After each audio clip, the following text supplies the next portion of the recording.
My name is Filipo. This is work done with Aziz, who is blind person himself. And he was my bachelor and master students, and now he's on his way to do a good PhD at University of Illinois. So I'm kind of late of time, right? So I appreciate your all time. I appreciate you coming here. So we're all here in this room because we like usable security, and we think that security has to be centered around users. And we love this, to give nudges, to give them warnings, to give them banners that something might be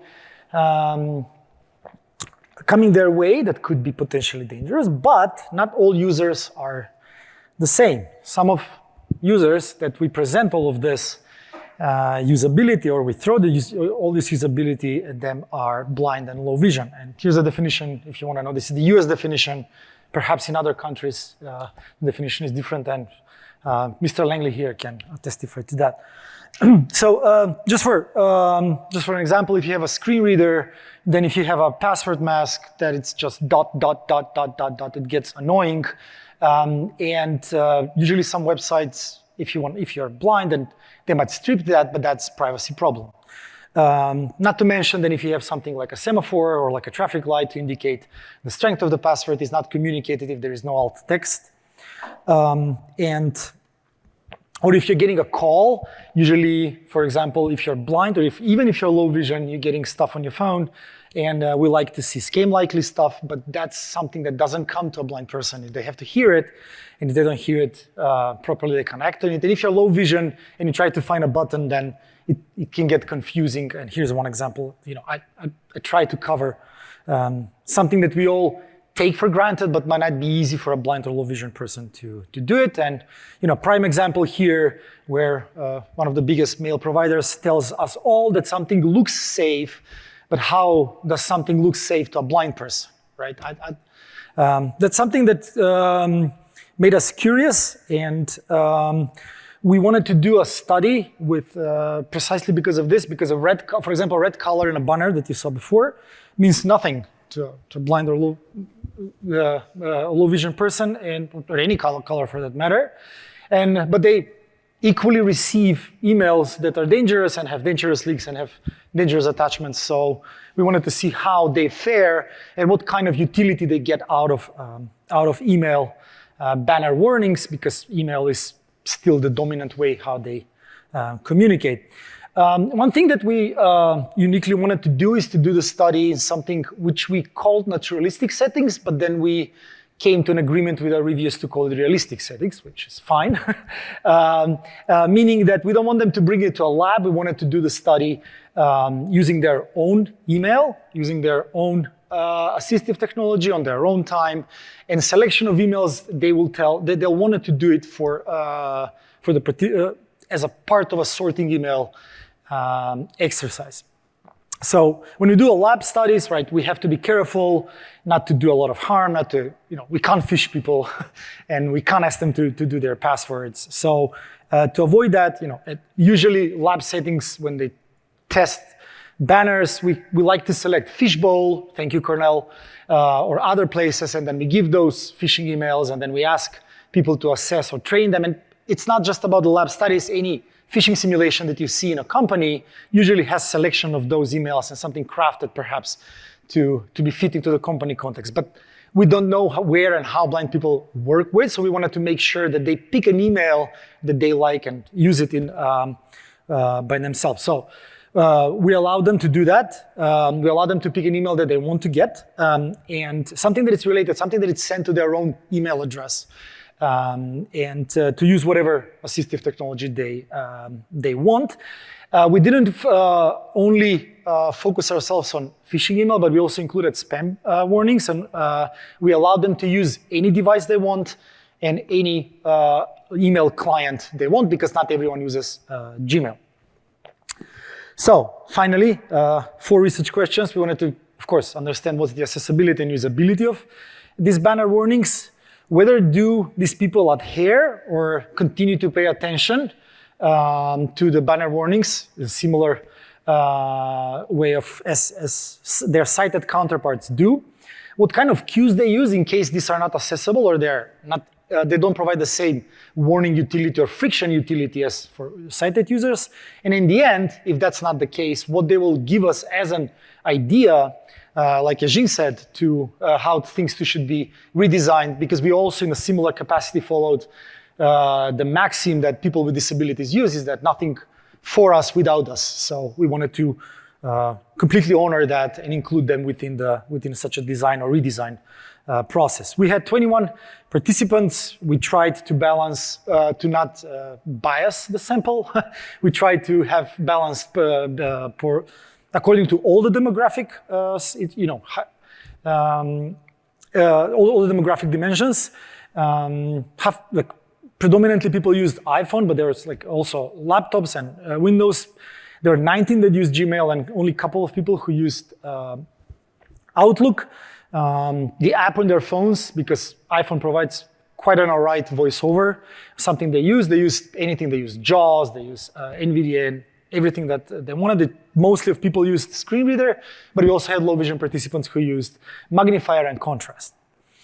So our methodology was, I sit on the IRB, and methodology for doing realistic study with phishing is a tricky thing. So what we had to do, what we did, we gave them we created a deception or / non-full disclosure protocol where we told our participants that we'll allow them to do a sorting email task where they will select any email they want, because we wanted to see how they go through them. And then we asked them to read only the subject line, and only if anything else happens between the subject line and the header of the email, and tell us if they notice something within. We particularly focused to emphasize not to click on any links on any phishing things, and for us to make sure that they will see a phishing email, because predominantly the filters in the spam folders have spam. We found a false positive email that instantiated these banners, but itself it was just safe. What we did, we just used their Calendly email to sign up for the AWS, and to see, and that created in and of itself an email that was categorized in the spam and attached this banner. We gave them to select and sort as much as email as they want. We always, of course, stop them for a time. Here's a breakdown. You can see in the paper how much they seen. So finally, the results. When we framed the study, we didn't want to ask them right away, why would you, have you got something that it's suspicious? But we asked them, hey, do you usually get emails that are important but end up in your spam? And they're like, yeah, we always do that. And we have to sort back because we get a second email that tells us, please check your spam folder. So that's how we framed our study. And people were fairly enough immersed and fairly enough okay to do this. And we assessed 3 different banners: the Gmail phishing banner, the Gmail spam banner, and the Outlook junk banner, which combined both. 14 out of the 19 people that used Gmail received the email. Of course, the filtering is customized, so we expected that to happen. That the screen reader read the contents on the banner, it did in a way. But one thing that blind and low vision people do, they have their screen readers on fast. So when you have something on fast, a lot of stuff is convoluted, and words like danger, blind and low vision people like to capture keywords, and something like that captures their attention, but without a context, it's not useful to them.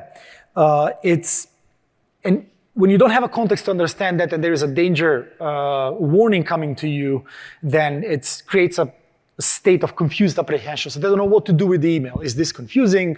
Is something stealing anything from me?